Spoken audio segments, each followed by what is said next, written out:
नमल। वारिस गाजी के हॉस्टल कमरे में अंधेरा था। खबर हाथों पे दस्ताने चढ़ाए कुर्सी पे बैठा और से स्क्रीन को देखता लैपटॉप पे टाइप किए जा रहा था। एक के बाद दीगरे डॉक्यूमेंट्स खुलते जा रहे थे। डॉक्यूमेंट्स इनक्रिप्टेड थे। उनके ताले तोड़ने में वक्त लगा था और अभी तो बहुत सा काम रहता था। बार बार मुहतात नज़रों से दरवाजे को भी देखता जिसे वो अंदर से बंद कर चुका था। यकायक बाहर जूतों की आवाज़ आई। खावर फुर्ती से उठा, लैपटॉप ऑफ किया। जो कॉपी कर रहा था उसकी फ्लैश खींच ली, खिड़की की तरफ आया, फिर वापस मुड़ा। ओहो, खिड़की नहीं, वो कदम अलमारी में आ खड़ा हुआ। पट बंद कर दिए, तैयार चौंकन्ना। इधर कोई अलमारी खुलता, उधर वो उस पर हमला करता। चाबी घुमाने की आवाज़ से सुनाई दी, फिर दरवाज़ा खुला। डैम इट, ये वारिस होगा। हाशिम साहब ने उसे क्यों नहीं बताया कि वो पार्टी से निकल चुका है। उसे कोफ्त हुई। पट की ज़रा सी दर्ज खोले रखी थी। वारिस अंदर आया, कोट सोफे पे फेंका, जल्दी से खिड़की चेक की। वो अंदर से बंद थी। फिर लैपटॉप की तरफ आया, उसकी स्क्रीन उठाई, वो बंद था। वारिस ने उस पर हाथ रखा, गर्म था, यानी कि कोई इधर था। उसने लैपटॉप ऑन किया और कुर्सी खींच कर बैठा, साथ ही मोबाइल निकाला, कॉल मिलाकर कान से लगाया। खबर ने दरवाजे को पकड़े पकड़े आगे होकर दर्द से झांका। वारिस की उसकी तरफ पुश थी। वो इतना करीब था कि खबर उसकी सांस की आवाज़ भी सुन सकता था। अपना सांस उसने मुंह पे दूसरा हाथ रखकर गोया दबा रखा था। सर, मैं जानता हूँ आपने मुझे हाशिम के हाथों बेच दिया है, वारिस गुस्से से फ़ोन पे कह रहा था। इसलिए अब आप चाहें तो मुझे मुअत्तल कर दें, मगर वो तमाम सबूत और रिकॉर्ड्स मैं एक दूसरी एजेंसी को बेच रहा हूँ। अब हम दोनों ये राज जानने वाले वाहिद बंदे नहीं रहेंगे। अब हाशिम और उसकी माँ के खिलाफ इंसदादे दहशतगर्दी एक्ट तले तफ्तीश होने से आप नहीं रोक सकते। क्या आपने सुना जो मैंने कहा सर? और गुस्से से फ़ोन बंद करके मेज़ पर डाला। वो गहरे गहरे सांस ले रहा था। गम, गुस्सा, बेबसी उसके वजूद से छलकती थी। अब आर या पार, बस अब वो जो करेगा ना, सारी दुनिया देखेगी। वो एक फ़ैसला करके अब ईमेल खोल रहा था। ईमेल का ऑप्शन क्लिक किया, फारिस का एड्रेस डाला, लब भींचे। सोचते हुए वो डॉक्यूमेंट्स खोलने लगा। उसे क्या क्या बेचना था। खबर की आंखें फिक्रमंदी से सिकुड़ीं। उसने फारिस के नाम के पहले हरूफ पढ़ लिए थे। वो जानता था कि इस सब का क्या मतलब है। बस एक लम्हा लगाया उसने फैसला करने में, और आंधी तूफान की तरह पट धकेल ले। वारिस चौंक कर पलटने लगा, मगर इससे पहले ही खबर ने पिस्तौल उसके सर की पुश्त पे दे मारा। वो औंधे मुंह कंप्यूटर टेबल पे जा गिरा और नीचे लुढ़क गया।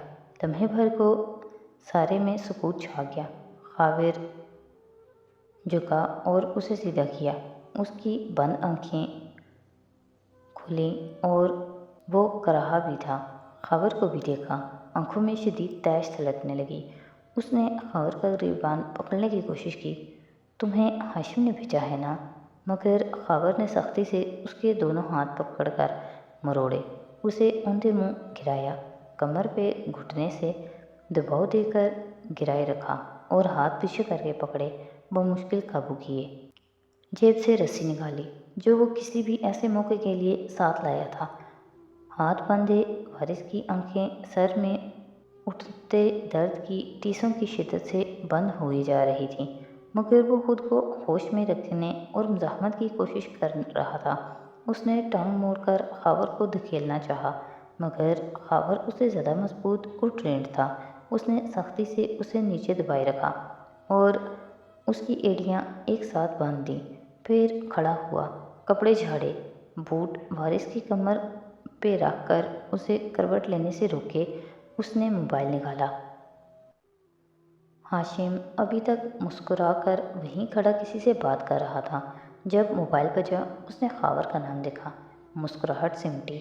वो माजरत करता तेज़ी से ऊपर आया, कमरे में आकर दरवाज़ा बंद किया और मोबाइल कान से लगाया। ہاں بولو، آپ کو مجھے بتانا چاہیے تھا کہ وہ وہاں سے نکل چکا ہے۔ وہ یہاں سے نکل چکا ہے؟ ہاشم نے بے یقینی سے دہرایا۔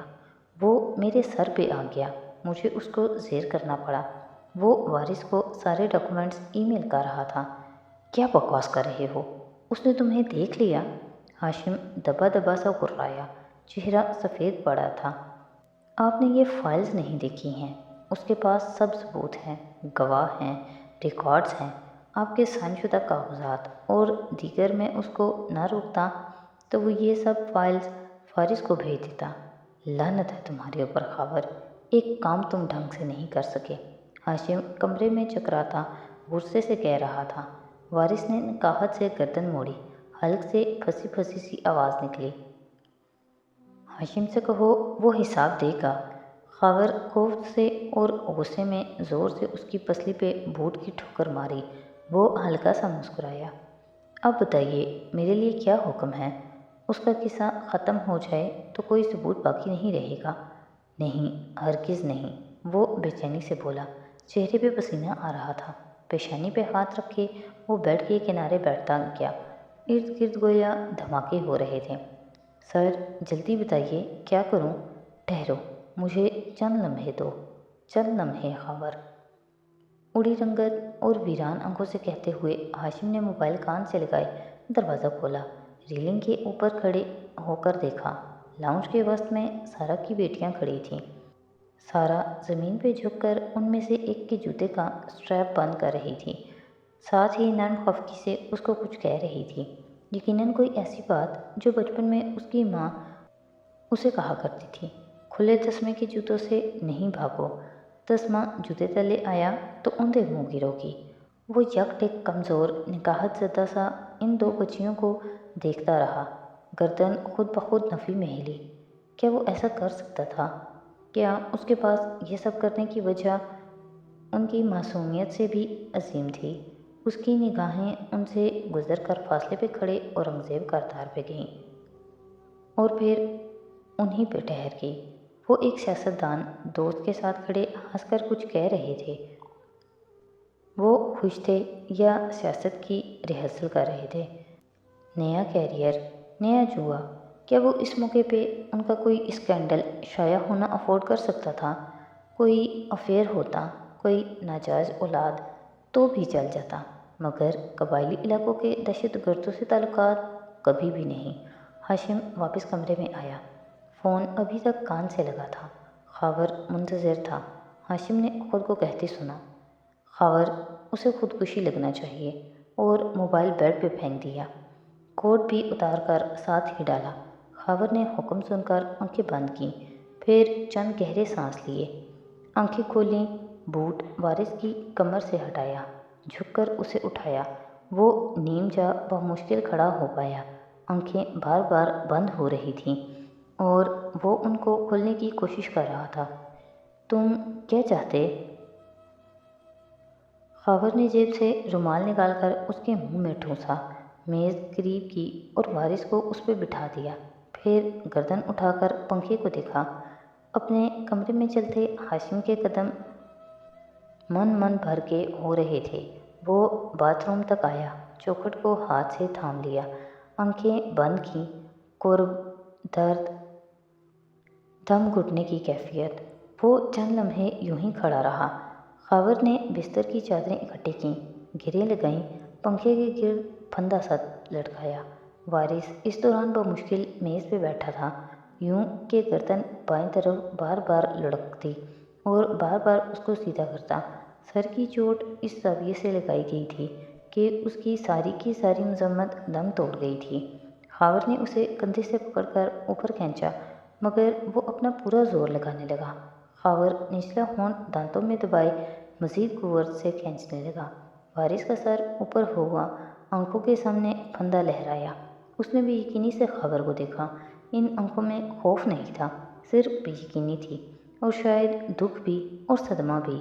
ہاشم نے آنکھیں کھولیں، باتھ روم کا دروازہ دھکیلا، اندر قدم رکھے۔ گرمائش بڑھی تو خودکار بتیاں خود بخود جل اٹھیں۔ پورا باتھ روم روشن ہو گیا۔ واش بیسن کی جگہ کھلی تھی۔ 2 सिंक लगे थे, ऊपर दीवार गिर शीशा। वो चौखट छोड़कर स्लेब तक आया, दोनों हाथों से उसे थामा और थामे थामे झुक गया, जैसे कोई उल्टी करते वक्त झुकता है। खबर ने उसे खड़ा कर लिया था। उसकी गर्दन के गिर्द फंदा कसते हुए काफ़ी दिक्कत हुई कि वो मज़ाहमत कर रहा था, खुद को छुड़ाने की कोशिश, एक आखिरी कोशिश, आखिरी उम्मीद। ओह, ज़िंदगी कितनी अजीज़ होती है ना। मगर फंदा कस गया, पक्का, ज़ोर का। खबर नीचे उतरा, एक तवील और ठंडी सांस अंदर उतारी जो हड्डियों तक में घुस गई, और फिर ज़ोर से मेज़ को ठोकर मारी। हाशिम ने आंखें उठाकर आईने में देखा, वो सुर्ख अंगारा हो रही थी। वो झुका, नल तले हाथ ले गया, पानी की धारा हिली, हाथों के किनारों में झील जमा गई। उसे मुंह पे फेंका, आंखें बंद की, बूंदें चेहरे से लड़कती गर्दन पे टपकने लगी। शर्ट, कफ सब गीले हो गए। खबर ठोकर मारकर पीछे हटा। वारिस ने सर इधर उधर मारते खुद को छुड़ाने की आखिरी कोशिश की। चंद एक झटके और सांस हलक में आ पहुंचा। जिंदगी की डोरी टूट गई, पंखे के फंदे से झूलती लाश साबित हो गई। खबर ने उसके हाथ खोले, जल्दी जल्दी पैर भी अलहदा किए, रस्सी को प्लास्टिक बैग में एहतियात से डाला, मुंह में ठूसा कपड़ा निकाल कर उसे बैग में डाला, उसे सील किया और उसके कागजात, लैपटॉप वगैरह समेटने लगा। हाशिम सीधा हुआ, तौलिए से चेहरा थपथपाया, बाल दोबारा ब्रश किए और कोट सीधा करता बाहर निकल आया।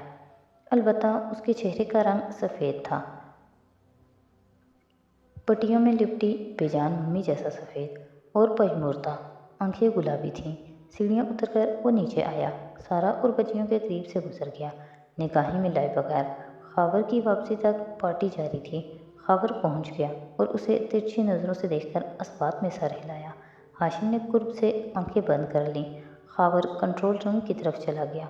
वो वहीं खड़ा रहा, उसके अंदर बहुत कुछ टूट जुड़ रहा था। फारिस और हुनैन वहीं पहुंच गए थे, दोनों खामोश थे।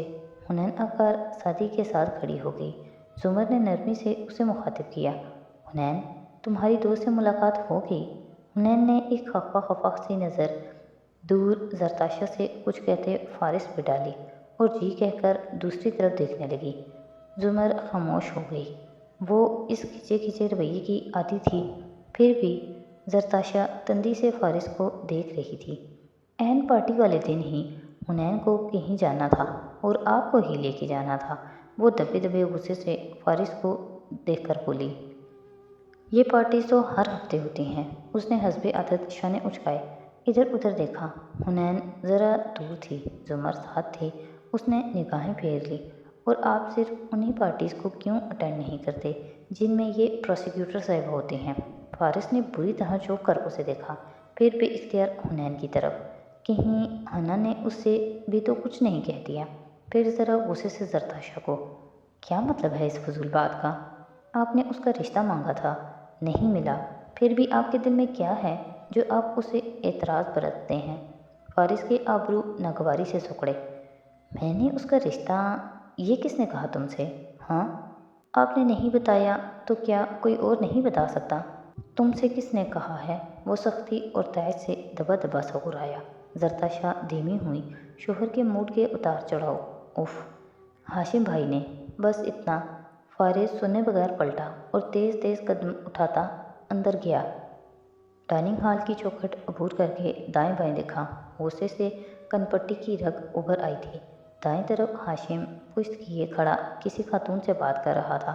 फारिस तेज़ी से ऊपर आया, करीब आकर उसको मुखातिब किया, खातून 2 मिनट दें, मुझे बात करनी है।